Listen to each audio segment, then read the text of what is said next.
Bonsoir à vous, soyez les bienvenus ce mardi soir dans Au Quotidien. La suite avec Laure Girard pour m'accompagner.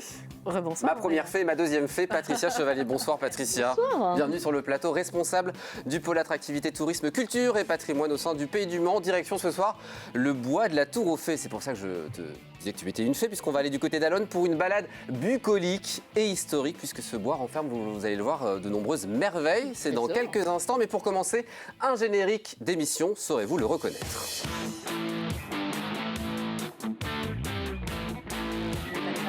Oui, n'oubliez pas les paroles, puisque l'équipe de l'émission de France 2 animée par Nagui, diffusée du lundi au samedi à 18h45. Donc pour l'instant, vous êtes avec nous, vous irez voir l'émission après si vous voulez, quoique non pas ce soir, parce qu'il y a certains mois de là. Oui, voilà.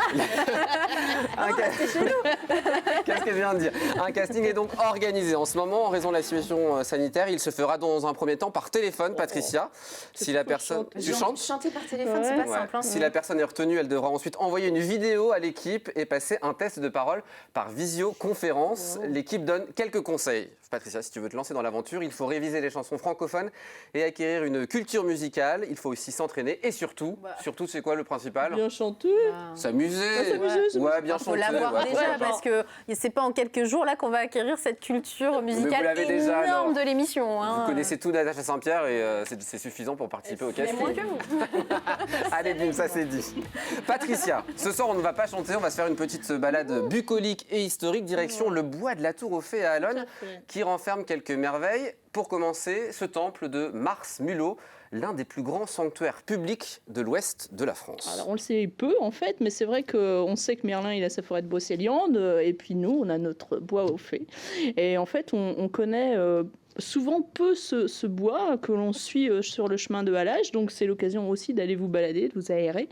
Et effectivement ce temple qui est magnifique, qui était un fanum à la base, qui était un lieu de culte gaulois, et puis qui au moment justement de l'arrivée des Romains sur le territoire, alors les Romains ils s'énervent jamais avec la religion, ils pratiquent toujours du syncrétisme, c'est-à-dire qu'avant il y avait un dieu, le dieu gaulois c'est Mulot, et en fait ils vont accoler avec ce dieu gaulois, Mars, donc le dieu de la guerre.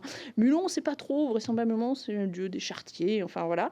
Et donc, on va faire un très grand temple sur ce lieu. Il faut imaginer un temple immense.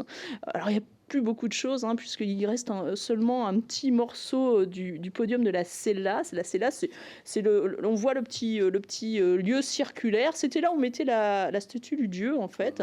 Et donc, il faut imaginer qu'il n'y a plus grand-chose parce que ce temple a quand même connu beaucoup de vicissitudes. Et puis, il a été transformé en carrière au 18e siècle et ça ne l'a pas beaucoup aidé, en fait. C'est sûr. Donc, voilà. Pour comprendre, les Gaulois, à l'époque, ils allaient prier dans ce lieu? Tout à fait, les Gaulois, puis ensuite les Romains, un culte impérial, c'est pas n'importe quoi.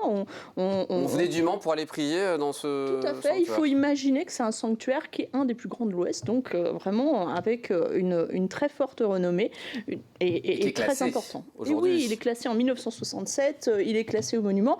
Il y a eu de très nombreuses fouilles, ça va de Camille Jullian qui est un érudit, on va dire, Pierre Thérouanne, mais surtout le CNRS pendant 15 ans qui a fouillé ce lieu. Donc je vous conseille, il y a un petit parcours qui est très sympa, qui est au départ de la rue Charles Gounod. Vous vous baladez, vous rentrez dans le bois de la forêterie. C'est parti. Et vous emmenez Patricia Chevalier avec vous et c'est parfait. Génial. Moi, je ne connaissais pas du tout ce Et lieu. merci à Pascal Mariette qu'on va retrouver dans quelques instants, qui nous a envoyé toutes ces belles images. Autre belle découverte, autre merveille, le château de la Forêterie. Vous avez fait un sujet là-bas alors, je crois. Oui, la rédaction a fait un reportage là-bas, en effet. Ouais. Dit le château brûlé par son histoire. Parce que son histoire. Effectivement, ici, il y a un autre endroit que l'on connaît peu, qui est en train de renaître de ses cendres, tel le phénix, en fait, qui est un château du 19e, qui est construit justement par Gustave Avis, qui est l'ancien maire d'Allonne, qui était aussi un banquier très réputé, et qui voulait se faire sur ces lieux, en fait, qui appartenaient initialement à la chapelle du Guelmolny. Guelmolny, ça vous dit quelque chose, des Valois, tout ça. Et bien, en fait, donc au 19e, il fait construire un château très moderne, avec des techniques modernes aussi, les premiers essais de béton armé, en fait, des balbutiements, et effectivement, effectivement, en 1944, ce château est brûlé. Souvent, les Alonnais l'appellent donc le château brûlé.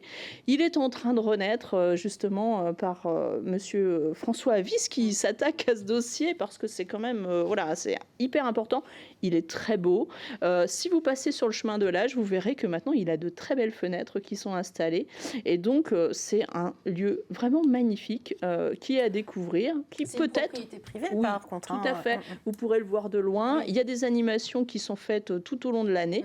Mais il fait toujours partie de ce bois, justement, le bois de la forêt. Et puis il faut préciser que ce château a été occupé pendant 4 ans durant la Deuxième Guerre mondiale par les Allemands. Oui, tout à fait. Et puis effectivement, les SS remontent vers la Normandie.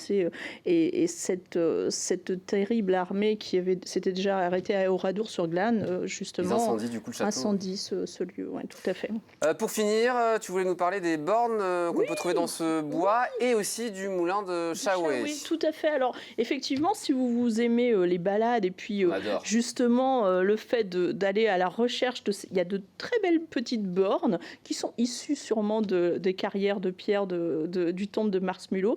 Et au 18e, elles sont installées là parce qu'en fait, elles servent à délimiter les parcelles de coupe de bois, en fait. Donc, vous en aviez 42, il n'y a plus que 16, mais je vous conseille d'aller vous balader. Et puis, en contrebas, nous avons toujours le moulin de Chavoué. Et puis, c'était un gué, en fait.